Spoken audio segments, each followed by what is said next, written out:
வணக்கம். சில சமூகம் சார்ந்த தரவுகளை திரட்டும் பொழுது பல தகவல்கள் நம் அறிவுசார் உண்மைகளுக்கு அப்பாற்பட்டதாய் தோன்றும். சிலரை தாழ்த்தி தம்மை உயர்த்தி காட்டும் நிகழ்வுகள் அதில் நிறைந்திருப்பது இயற்கை.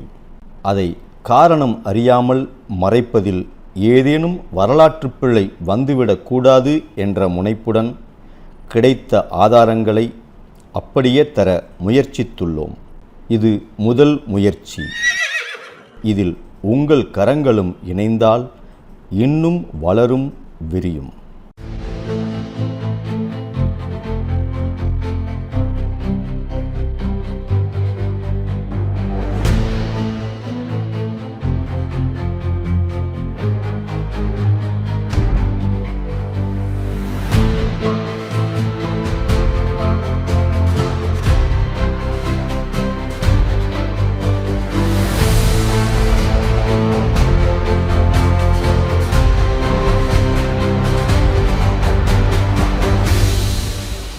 புராணங்களின் அத்தியாயங்களிலும் வரலாற்று ஆதாரங்களையும் நிகழ்கால உண்மைகளையும் அறிந்து அதன் அடிப்படையில் நம் சமூகம் சார்ந்த சில உண்மைகளை உலகறிய செய்வதே இதன் நோக்கம்.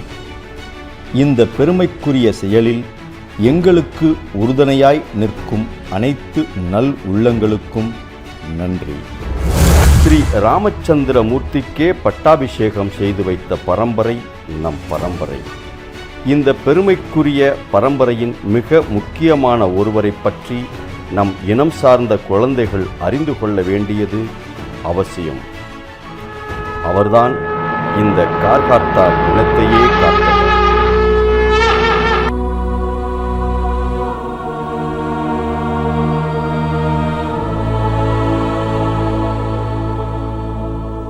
எவ்வளவோ முன்னோர்கள் நம் குல பெருமையையும் குணாதிசயங்களையும் பெருமைப்படுத்தி இருக்கும் அதே வேளையில் ஒரு அரசனின் அன்புக்குரியவராய் இருந்து அவரின் அனைத்து தேவைகளுக்கும் நம்பிக்கைக்குரியவராய் மாறி நம் இனத்தவர் அனைவரையும் ஒன்று சேர்த்த ஒருவரின் வரலாறு அறிவோம்.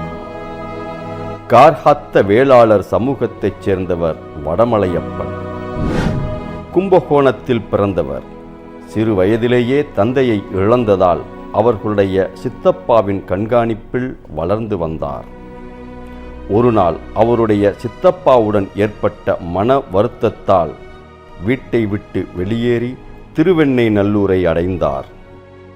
களைப்பு மிகுதியால் ஒரு வாழைத் தோட்டத்தில் படுத்துறங்கினார். வடமலையப்பன் படுத்துறங்கிய போது பாம்பு ஒன்று படமெடுத்து அவரது முகத்திற்கு அருகில் நின்று கொண்டிருந்தது. அப்பொழுது வாழைத் தோட்டத்திற்கு சொந்தக்காரரான தாத்தாச்சாரியார் அங்கு வந்தார். சிறுவனான வடமலையப்பனின் அருகில் பாம்பிருப்பதைக் கண்டு பயந்தார். பின்னர் பாம்பை அங்கிருந்து துரத்திவிட்டு வடமலையப்பனை எழுப்பி அவரை பற்றிய விபரம் அறிந்து தன் வீட்டிற்கு அழைத்து வந்தார். பிள்ளையில்லாத தாத்தாச்சாரியார் தம்பதியர் வடமலையப்பனை தங்கள் சொந்த பிள்ளையாக வளர்த்து வந்தனர். தமிழ், தெலுங்கு, கன்னடம் போன்ற மொழிகளை கற்றுக் கொடுத்தார். ஒருமுறை தாத்தாச்சாரியார் தாம் வேலை செய்து வரும் திருவெண்ணெய்நல்லூர் சமஸ்தானத்திற்கு வடமலையப்பனை அனுப்பி சில கோப்புகளை வாங்கி வரச் சொன்னார். சமஸ்தானம் சென்ற வடமலையப்பனின் திறனையும் பேச்சாற்றலையும் கண்ட சொக்கநாத நாயக்கர் அவரை தன்னிடமே விட்டு விடும்படி தாத்தாச்சாரியாரிடம் கூற அவரும் வடமலையப்பனை சொக்கநாத நாயக்கரிடம் இருக்கும்படி செய்தார். பிள்ளை சமூகத்தைச் சேர்ந்த வடமலையப்பன் ஒரு பிராமணரால் வளர்க்கப்பட்டதால் சமஸ்தானத்தில் சேர்ந்த முதல் நாள் முதல் வடமலையப்ப பிள்ளையார் என்று அழைக்கப்பட்டார்.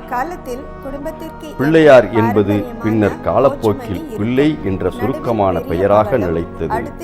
சொக்கநாத நாயக்கர் வடமலையப்பனை படை தளபதியாக்கினார். பல தேசங்களுக்கு சென்று வரி வசூலித்து வரும்படி கூறினார். வரி வசூலிக்கும் பணிகளுக்கிடையே பல குறுநில மன்னர்களையும் வென்று வந்தார். இவ்வாறு இருந்து வரும் நாளில் திருநெல்வேலியில் பாளையக்காரர்கள் சரியாக வரி கொடுக்காமல் இருந்தனர். சொக்கநாத நாயக்கர் வடமலையப்பனை அனுப்பி வரி வசூலித்து வரச் சொன்னார். படைகளுடன் சென்ற வடமலையப்பன் பாளையக்காரர்களை அடக்கி வரி வசூலித்தார். எனவே சொக்கநாத நாயக்கர் அப்பகுதியை நிர்வகிக்கும் உரிமையை வடமலையப்பனுக்கே வழங்கினார். வடமலையப்பன் சீவலப்பேரியில் தனக்கென ஒரு அரண்மனையை அமைத்து கொண்டார். வடக்கே இருந்து தமது உறவினர்களான 64 வகை குடும்பத்தாரையும் வரவழைத்து அவர்களுக்கு வீடு கட்டி கொடுத்து 3 வருடத்திற்கு தேவையான பொருட்களை வழங்கினார் என்று பிறவியண்ணன் வரலாறு என்னும் சிறு தெய்வ கதையில் கூறப்படுகிறது. பிறவியண்ணன் வெள்ளாளர் இனத்தைச் சேர்ந்த விச்சுடை கோத்திரத்தார் குலதெய்வமாக வழிபடும் சிறு தெய்வமாகும். வடமலையப்ப பிள்ளையின் வழித்தோன்றலினால் மட்டும் நமக்கு பிள்ளை என்ற பட்டம் வந்துவிடவில்லை. வேறு சில சான்றுகளும் நமக்கு கிடைத்துள்ளது. கார்காத்தார், பிள்ளை, வேளாளர் என்ற 3 விதமான பெயர்களில் இந்த கார்காத்த வேளாளர் சமூகம் அழைக்கப்படுகின்றது. கார்காத்தார் என்பது புராணங்களிலும், வேளாளர் என்ற சொல் வரலாற்று நிகழ்வுகளிலும், பிள்ளை என்ற தற்கால குறிப்புகளிலும் காணப்படுகின்றது. உமாதேவியின் அருள் பெற்றவர்கள் நாம் என்பதன் அடிப்படையில் பிள்ளை என்ற பெயரும் நிலைத்து நிற்பதாக நம் பெரியவர்கள் கூறுவார்கள்.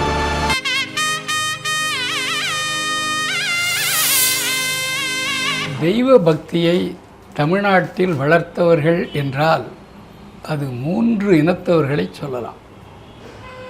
ஒன்று வேளாளர்கள், இன்னொன்று நகரத்தார்கள், இன்னொன்று தேவர்கள். இந்த மூவரும் தமிழையும் வளர்த்தார்கள், சமயத்தையும் வளர்த்தார்கள். காராண்மை என்றால் குழுவை பயன்படுத்துவதில் வல்லவர்கள் என்று பொருள். எனவே அந்த காராளரே கார்காத்தார் எனப்படுவர். கார்காத்தார் இன மக்களின் எண்ணிக்கை அதிகரித்த போது தென் திசை நோக்கி நகரத் தொடங்கினர். இந்த காலகட்டத்தில்தான் மதுரையம்பதியில் சிவபெருமானின் திருவிளையாடல்கள் நடந்தேறின. அரசி காஞ்சனமாலை வேண்டுதலுக்கு மனம் இறங்கி அவர்களுக்கு வரமளிக்கும் விதமாக சக்தியான பார்வதி தேவி அவர்களது மகள் மீனாட்சியாக அவதரித்தாள். மீனாட்சி பாண்டியன் எனும் பெயரில் சிவபெருமானை மனம் செய்து கொண்டார். அவர்களின் மகன் உக்கிர பாண்டியனிடம் நல்லாட்சியை ஒப்படைத்துவிட்டு அவர்கள் கைலாயம் சென்றனர். தேவர்களின் தலைவனான இந்திரன் உக்கிரகுமார பாண்டியனின் புகழை கேட்டு அவன் மீது பொறாமை கொண்டான். உக்கிரகுமாரன் சேரனை போன்றோ சோழனை போன்றோ இந்திரனுக்கு தலைவணங்கவும் இல்லை. இதனால் கோபமடைந்த மழைக்கு அதிபதியான இந்திரன் சேர சோழ நாட்டில் நல்ல மழை வளத்தை கொடுத்துவிட்டு பாண்டிய நாட்டில் மழை பெய்யாதவாறு செய்துவிட்டான். இதனால் பாண்டிய நாட்டில் பெரும் பஞ்சம் ஏற்பட்டது. ஒரு நாள் மேகங்கள் பாண்டிய நாட்டின் மீது அலைந்தபோது அவற்றை உக்கிரகுமாரன் சிறைப்பிடித்து விட்டான். மேகங்கள் தங்கள் சுதந்திரத்தை இழந்ததால் பூமியெங்கிலும் மழை பொழியவில்லை. இந்திரன் உக்கிரபாண்டியனுடன் போரிட்டு தோல்வியை தழுவினான். இதனால் இந்திரன் அனுப்பிய தூதையும் பாண்டியன் ஏற்கவில்லை. ஆகவே மேகங்களின் சார்பாகவும் இந்திரன் சார்பாகவும் யாராவது ஒருவர் பாண்டிய மன்னனிடம் பேசும் நிலை ஏற்பட்டது. மழையை துணை கொண்டு வேளாண்மை தொழில் செய்து வந்த வேளாளர்கள் இந்திரனுக்கும் நண்பர்களாதலால் அவர்கள் தூது செல்ல சம்மதித்தார்கள். வேளாளர்கள் நேர்மையானவர்கள், தான் சொன்ன வார்த்தை தவறாதவர்கள் என நம்பிய உக்கிரகுமாரன் அவர்களின் தூதினை ஏற்று மழை மேகத்தை விடுவித்தான். மேகங்கள் முன்போல் மழை பெய்து பூமியை செழிக்கச் செய்தன. அந்த நாள் முதல் வேளாளர்கள் கார்காத்தார் என அழைக்கப்பட்டனர். கார்குல வரலாறு. நமது கார்குலம் ஒரு தொன்மையான மேன்மையான இனம். நீரின்றி அமையா யாக்கைக்கு எல்லாம் உண்டி கொடுத்தோர் உயிர் கொடுத்தோரே என இயம்புகிறார் புலவர் குடபுலவியனார். உழுது பயிர் செய்து அனைவருக்கும் உணவளித்தலே மேலான தொழிலாகும்.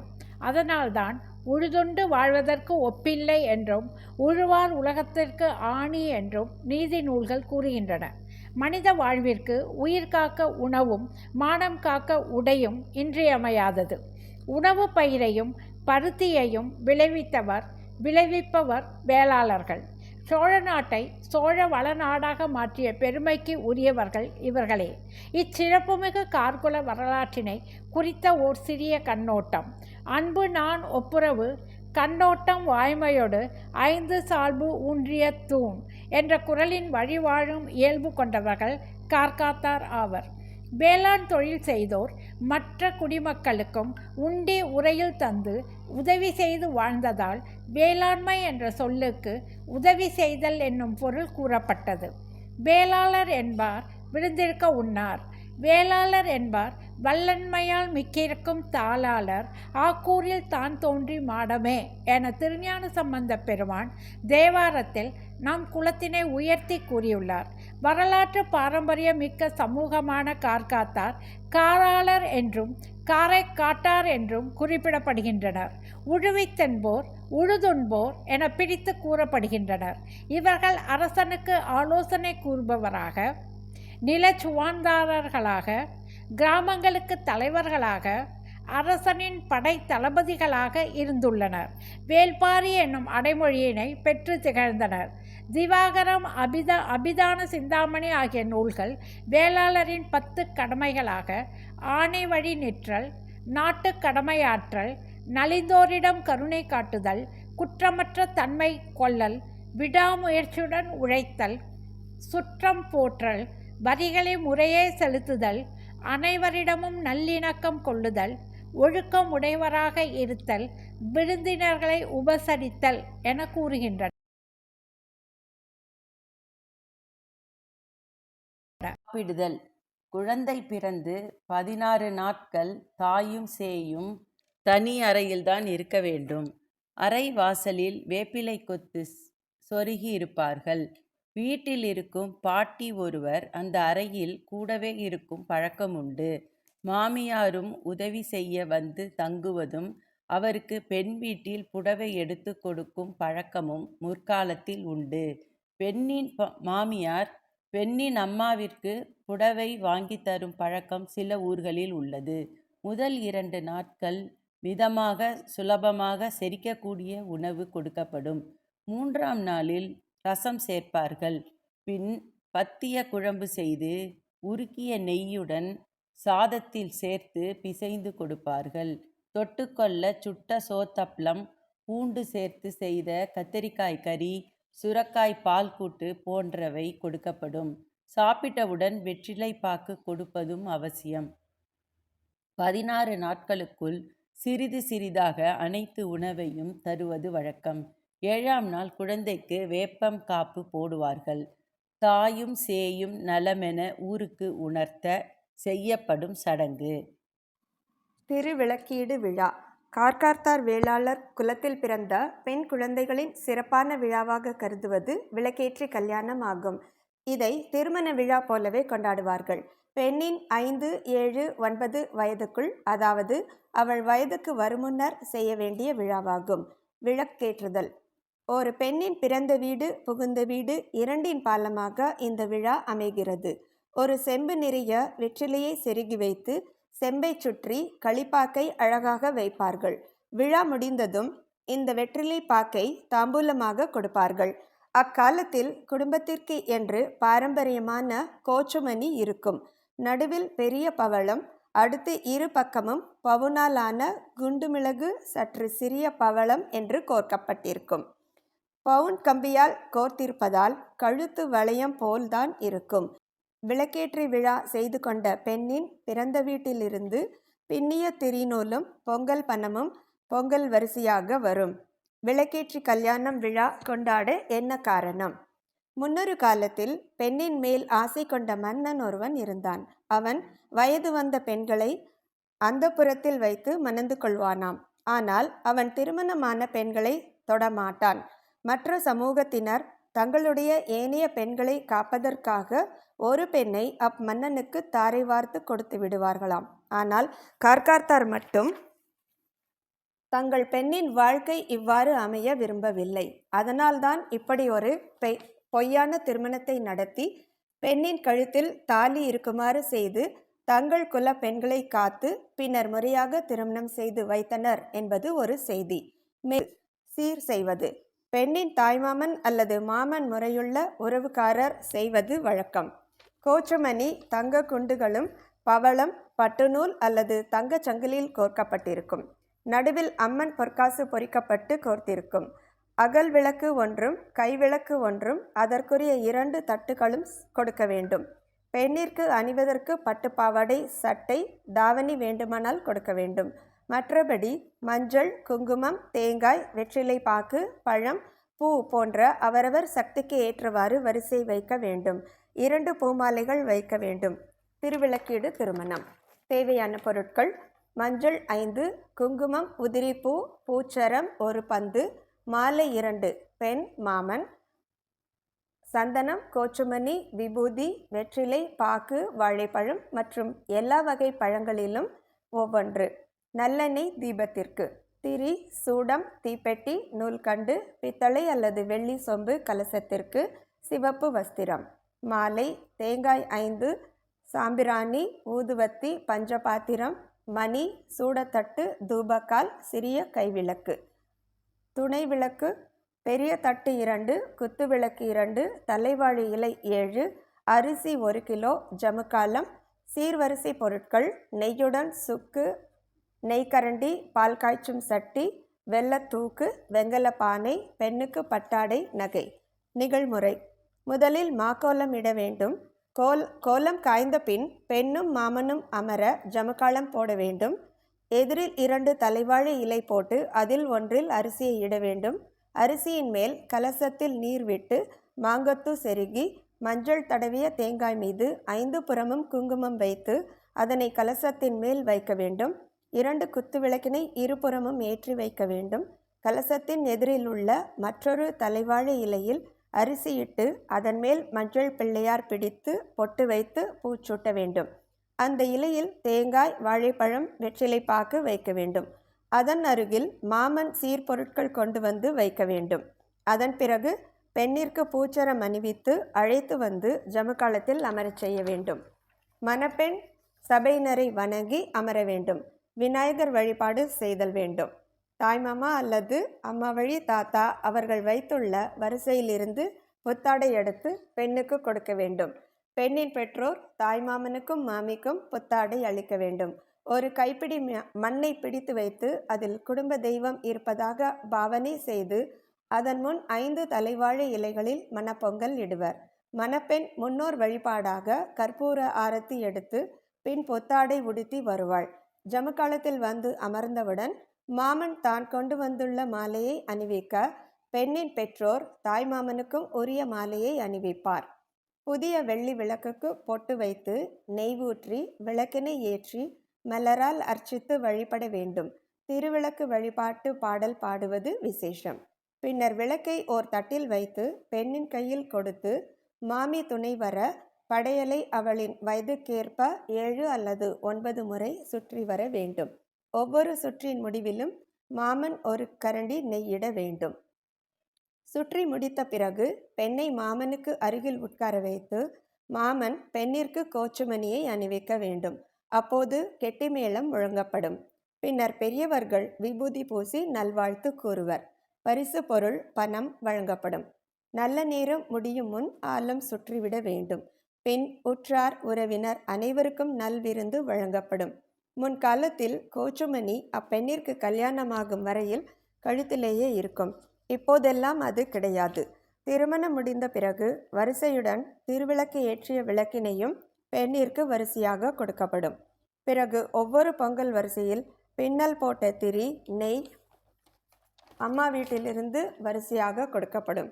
புகுந்த வீட்டில் குடும்ப விளக்குடன் பெண்ணின் விளக்கும் ஒவ்வொரு வருடமும் ஏற்றப்படும். முன்பெல்லாம் விளக்கீடு கல்யாணம் பொங்கல் அன்று வைத்துக் கொள்வார்கள்.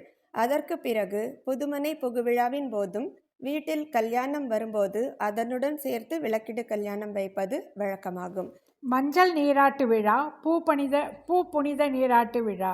பெண் பருவமடைந்த செய்தி அறிந்தவுடன் 5 அல்லது 7 சுமங்கலி பெண்கள் பெண்ணை ஒரு மணையில் அமர வைத்து அவளின் உச்சந்தலையில் கிண்ணத்தில் உள்ள நல்லெண்ணெயை அருகம்புல்லால் தொட்டு வைப்பர். பின்னர் தலைக்கு ஊற்றி மஞ்சள் பூசி குளிக்கச் செய்வர். பின் புது துணி இருப்பின் அணிவித்து கோலமிட்ட மணையில் அமர வைத்து பருப்பு பொங்கல் உளுந்து சேர்த்து செய்து கூழ் வடகத்துடன் உண்ண கொடுப்பர். 5 அல்லது 7 நாட்களுக்கு தினமும் சிறிது நல்லெண்ணெயை பாலுடன் கலந்து குடிக்க கொடுப்பார்கள். இடுப்பு எலும்புகளுக்கு பலம் சேர்க்கவே இது கொடுக்கப்படுகிறது. 5, 11, 15 என ஒற்றைப்படை நாளில் உறவு முறைகளை அழைத்து சடங்கு சுற்றுவது வழக்கம். காலை சிற்றுண்டியில் அவசியம் இனிப்பு புட்டு சேர்க்கப்படும். இந்த நிகழ்ச்சிக்கு புட்டு சுற்றுதல் என்ற பெயரும் உண்டு. தாய்மாமன் சீர்கொண்டு வர வேண்டும். முற்காலத்தில் மேளதாளத்துடன் சீர்கொண்டு வருவர். 9 தாம்பாளங்களில் மஞ்சள் பூசிய தேங்காய், பழவகைகள், வெற்றிலை, பாக்கு, கல்கண்டு, பூ, சர்க்கரை, மாலை, பெண்ணிற்கு உண்டான புடவை, ஜாக்கெட், நகை மற்றும் சோப்பு, சீப்பு, கண்ணாடி, வளையல்கள் போன்ற அலங்கார பொருட்கள் வைத்து பெண்ணின் முன்னே வைப்பர். தாய்மாமனும் மாமியும் புடவை எடுத்து கொடுக்க, இருபுறமும் குத்துவிளக்குகள் எரிய, நடுவில் அமர்ந்திருக்கும் பெண் அப்புடவையை அணிந்து வந்து கோலமிட்ட மணையில் அல்லது பட்டு ஜமுக்காலத்தில் கிழக்கு நோக்கி இருபுறமும் இளம் சிறுமிகளுடன் அமர்வாள். மாமன் மாலை போட்டு ஆசீர்வதிப்பார். பின் 5 சுமங்கலி பெண்கள் 5 பாத்திரங்களில் புட்டு, இட்லி, பொங்கல், கேசரி, சர்க்கரை ஆகியவற்றை இட்டு பெண்ணிற்கு ஏற்றி இறக்குவர். பெண்ணிற்கு முன்பக்கம் ஒருவரும் பின்பக்கம் ஒருவருமாக 2 சுமங்கலி பெண்கள், அத்தை அல்லது மாமி நிற்பர். 2 தோள்கள், 2 தொடைகள், தலை, உச்சி ஆகிய 5 இடங்களில் 5 1 நாணயம் வைத்து ஒவ்வொன்றாக 5 பாத்திரங்களையும் ஒரே முறையில், அதாவது வலது தொடை, இடது தொடை, வலது தோள்பட்டை, இடது தோள்பட்டை, பின் உச்சந்தலை என வைத்து, பின் இடது தோள், வலது தோள், இடது தொடை, வலது தொடை என பாத்திரத்தை கீழே இறக்கி பின் நிற்பவரிடம் கொடுக்க வேண்டும். சடங்கு சுற்ற வருபவர் பெண்ணின் உள்ளங்கைகளின் புறத்திலும் புறங்கையில் 2 கன்னங்களிலும் சந்தனம் பூசி குங்குமம் வைத்து பின் 5 பாத்திரங்களையும் ஒவ்வொன்றாக ஏற்றி இறக்க வேண்டும். இதுவும் ஒற்றைப்படை எண்ணில்தான் அமைய வேண்டும். இறுதியில் ஆலம் சுற்றி பெண்ணை மனையிலிருந்து எழுப்புவர். பெண் பெரியவர்களை விழுந்து வணங்கி அவர்தம் நல்வாழ்த்தினை பெறுவாள். பரிசு பொருட்களும் பணமும் அன்பளிப்பாக வழங்கப்படும். பின் மதிய விருந்துடன் நிகழ்ச்சி நிறைவுறும். நிகழ்வு என்பது அற்புதமான ஆழம் பொருந்திய அருமையான சிந்தனை உடையது. நாம் மணமகளை மேடைக்கு அழைத்து வரக்கூடிய நிகழ்ச்சியே மிக ஒரு அருமையான நிகழ்ச்சி. மாமியார் அந்த அருமையான ஒரு மரக்கா விளக்கில் மரக்கா நிமிர நம்ம நெல்லை வச்சு, அது மேலே ஒரு காமாட்சி விளக்கை வச்சு மருமக கையில் கொடுத்து, பக்கத்தில் நாத்தனார் பிடிச்சி வர அப்படியே அடிமேல் அடி வடித்து மணவ மேடையை சுற்றி வைக்கக்கூடிய காட்சியே ஒரு அருமையான காட்சி. இந்த பழக்கம் வழக்கம் மற்ற குலத்தில் கிடையாது. நாம் தான் அந்த மரக்கா விளக்கு கொடுத்து அழைக்கிறது அல்லது நிறைநாழி கொடுத்து அழைக்கிறது என்பது நமது கார்காத்தாருக்கே உரிய அருமையான மரபு.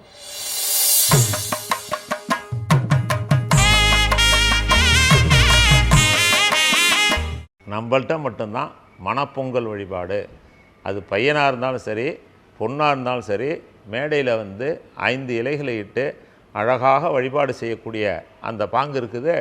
அது நம்மள்கிட்ட மட்டும்தான் உரியது. கார்காத்தார் குலத்துக்கே என்ற சிறப்பான வழிமுறையில் உள்ளது. அப்படிப்பட்ட நிலையிலே வருகின்ற விருந்தினரையெல்லாம் விருந்து படைத்து செல்விருந்து ஓம்பி வருவிருந்து பார்த்திருப்பான் நல்விருந்து வானத்தவர்களுக்கு என்று சொல்வார்கள்.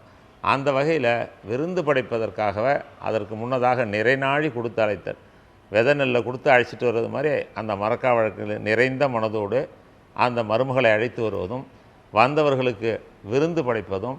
நம்மதெல்லாம் பார்த்திங்கன்னா முன்னாடியே ஒரு விளக்கு ஏற்றி வச்சுருவோம். அந்த விளக்குக்கு பேர் குடவிளக்கு ஏற்றுவோம். குலவிளக்கு, குலதெய்வத்தை நினைத்து ஏற்றப்படக்கூடிய விளக்கு. அந்த குலதெய்வ வழிபாடும் நமக்கே ஒரு அருமையான பண்பாடு மிக்க ஒரு அருமையான சிறப்பு. ஏன்னா நம்ம குலதெய்வத்தை வழிபடுவது என்பது ஒரு மிகப்பெரிய காரியம். விருந்தோம்பல், பிறரை இன்முகத்தோடு வரவேற்றல், உபசரித்தல் இவற்றையெல்லாம் அடிப்படையாக கொண்டது கார்குலம் என்பதை நாம் தெரிந்து கொள்ள வேண்டும். அரசாணைக்கோள் வழிபாடு என்பது ஒரு அருமையான மரபு. ஏனென்று சொன்னால், நான் முதலே சொன்ன மாதிரி நமது கார்குலமானது ராஜ பரம்பரையோடு அரச இனத்தோடு நெருங்கிய தொடர்புடையது. அரசனருக்கே ஆலோசனை சொல்லக்கூடிய அளவிற்கு அற்புதமான மதிநுட்பம் வாய்ந்தவர்களாக விளங்கியிருக்கிறார்கள். எனவே அவர்கள் வீட்டிலே ஒரு திருமணம் என்று வைத்தால் அரசனுக்கு அழைப்பு வைப்பார்கள். அப்பொழுது அரசன் நேரிலே அந்த மணமக்களை வாழ்த்துவான். அப்படி நேரிலே வர இயலாத சூழலில் அரசு ஆணை கோல் வரும். அப்போ அரசு ஆணை கோல் வந்தால் அரசன் நேரிலே வருகின்ற போது அவனுக்கு உரிய மரியாதையோடு வரவேற்று அவரை பால் தடவி பன்னீர் தடவி மஞ்சள் குங்குமமிட்டு அழகாக அவனுக்கு மேலே ஒரு பரிவட்டம் கட்டி வரவேற்பது என்பது அந்த காலத்து மரபு. அந்த மரபிலே சற்று மாறாமல் அதே அரசாணை கோலுக்கும் அந்த பால் தடவி சந்தனம் தடவி அங்கு குங்குமமிட்டு பொட்டிட்டு தூப தீபாராதனை எல்லாம் செய்து பரிவட்டம் காட்டுவது போல அழகாக இங்கு இப்பொழுது சிவப்பு ஆடை அணியப்படுகிறது என்று சொன்னால் அரசனுக்கு தந்த மரியாதையை இன்றும் நாம் தந்து கொண்டிருக்கிறோம் என்பது ஒரு வழி வழியாக வரக்கூடிய ஒரு ஐதீகம். அப்படிப்பட்ட நிலையே அரசு ஆணை கோல் என்ற வழிபாடு தான் அரசாணிக்காலாக மாறிவிட்டது. மேலும் அதில் இன்னொரு நயம் என்ன சொன்னால், இல்லந்தோறும் ஒரு இல்லத்திலே அழகாக வாழ்க்கையை தொடங்குகிறார்கள் என்று சொன்னால் ஒரு மரக்கன்றினை நடுகிறார்கள். தங்கள் இல்லத்திலே சென்று அந்த அரசு ஆணைக்கோல் என்று சொல்லப்படக்கூடிய அந்த 2 கன்றுகளை வீட்டிலே நடுகிறார்கள். வீட்டிற்கு ஒரு மரம் வளர்ப்போம் என்று இன்று அரசாங்கம் செய்யக்கூடிய அந்த பிரச்சாரத்தினை அன்றே நமது முன்னோர்கள் வீட்டிலே அந்த வாழ்க்கையை தொடங்கக்கூடிய மணமக்கள் தங்கள் இல்லத்திலே வாழ்க்கையை தொடங்குவதற்கு முன்னதாகவே இன்று மாலையே இல்லத்திற்கு சென்றவுடன் அந்த மரக்கன்றுகளை நட்டு அவற்றிற்கு தண்ணீர் ஊற்றி அந்த மரங்களெல்லாம் எவ்வாறு வளம் பெறுகின்றதோ அதுபோல இவர்கள் வாழ்க்கையும் மேலும் மேலும் சிறந்து ஓங்கி வளம் பெறும் என்பதையும் காட்டக்கூடிய ஒரு குறிப்பாகவும் அந்த அரசாணைக்கோள் வழிபாடு என்பது அருமையாக அமைந்திருக்கிறது. நமது அந்த அரசாணைக்கோளுக்கும் பக்கத்திலே பார்த்திங்கன்னா பந்தல் முட்டி என்று பந்தல் வரை முட்டி இருக்கக்கூடிய அளவிற்கு பானைகளை படிப்படியாக மேலே அடுக்கி இருப்பார்கள். அந்த பானையிலே ஒரு பக்கம் யானையின் முகமும் இன்னொரு பக்கம் குதிரையும் இருக்கக்கூடிய வகையிலே அமைக்கப்பட்டிருக்கும். யானை என்பது இந்திரலோகத்தில் இருக்கக்கூடிய தேவேந்திரன் நமக்கு மனமுவந்து நமது நேர்மையை பாராட்டி இந்த வீரத்தினுடைய அடையாளமாக குதிரை இருப்பதையும் இந்திரனுடைய வெள்ளை யானை நமக்கு பரிசாக தந்திருக்கிறார்.